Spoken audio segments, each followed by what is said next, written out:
Moss Hunters and Moss Honeys, it's your boy Dak908, aka the Dig Dug himself, and today on Moss Hunter Generations Ultimate, we're going to be fighting the Royal Ludroth, aka my man King Louis.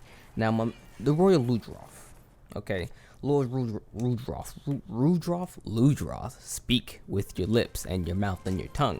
He debuted in Try, one of my favorite Monster Hunter, actually my favorite Monster Hunter game to date, probably because I like underwater fighting, and he was actually your first attempt at underwater fighting. But since there is no underwater fighting in this game because people didn't like it, and I don't like you guys who didn't like it, we'll talk about how he fights on the ground. Now, isn't really much of a fight on the ground. I mean, he's really not. The video's not very long, and usually right around now the videos become a little bit longer, around 15 minutes, usually the average or whatever, 10 minutes, 15 minutes. This is a 6-minute video. You already know he's free, and he's pretty free. And I even had to come in with my mix set. This is the mixed attack up large set, and funnily enough, it's not even attack up large. I didn't put the talisman on, so it's actually attack up medium. But regardless, here we go, Royal Ludroth. Now, if you're going to really beat him up, because there's really no true tactics to him. I mean, he does have this death roll attack that he'll throw out whenever he's angry. It does a lot of damage whenever he's angry. It has a lot to start. It usually has a lot of startup, but when he's angry, it has little to no startup. That's the roll right there. That's what I'm talking about. We just call it the death roll. That's like the only real attack you should actually have to worry about when it comes to him. He has a couple other things, but nothing is really too outlandish. You don't see coming a mile away. So there's that. Anyway, so if you're going to beat him up, if you're going to want to beat him up and do real damage, hit him in the sponge. He has like the biggest weak zone in all of Monster Hunter. Like all that sponge around his neck is main. Hit him in it. That's the weak spot. Dead serious. I mean, that's it. And if you're gonna hit him anywhere else but there, hit him in the stomach. But I mean, come on, like it's so huge, that hit zone. You have like you have no excuse to not hit it. It's just that big. So do that when you're gonna hit him. But if you're gonna hit him with that fire. By now you should totally have a Kutku weapon. I do. I'm using the Kutku greatsword. So if you do have some fire, hit him in the sponge. You're gonna do lots of damage. The second one I would say is thunder, but I mean, fire is so much more than thunder, it's hardly even worth mentioning, truth be told. So there you go, just come here with fire, hit him in the sponge, you should be okay. Now let's talk about the stuff that he can do for us, because we know what we can do to him. What he can do for us is he can give us his armor, and his armor acts as stamina recovery up and have hunger, which means the rate in which you lose stamina is half. So if it takes 5 minutes, I think it's 5 minutes, to actually lose 25% of your stamina, it will take half as long. So like instead of like 5, it'll be like 10 minutes, half the speed, that kind of thing.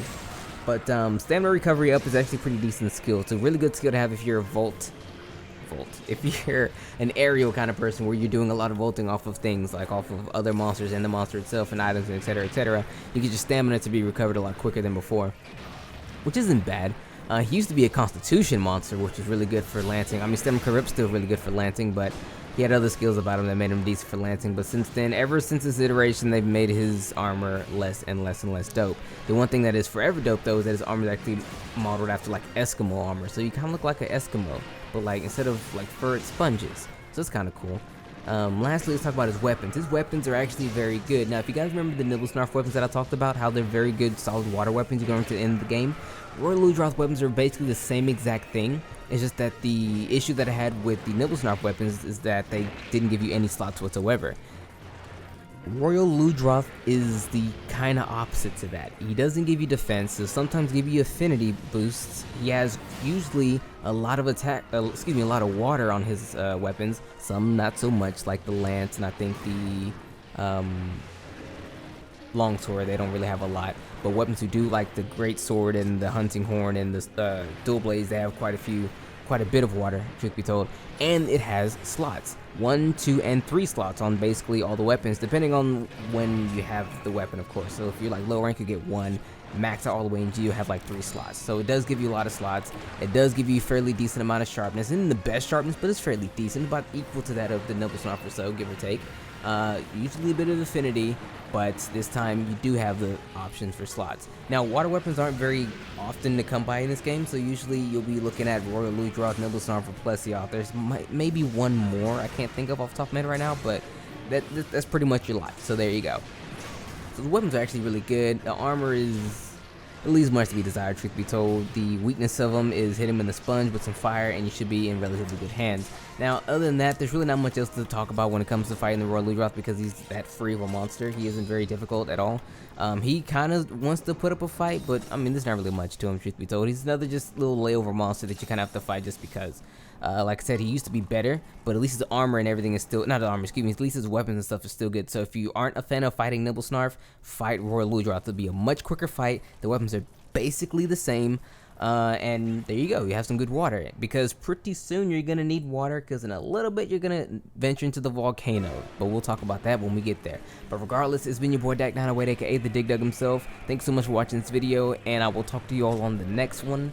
I don't remember who's next. I'll just literally have to go and see who I have recorded, and we'll do that day. I think it's Iadrome, or maybe Gypceros. I think it's those two. Actually, it is those two. One of those two. Not sure which one I'll do next. Probably Gypceros. Maybe. Regardless, it doesn't matter. See y'all later. Take care.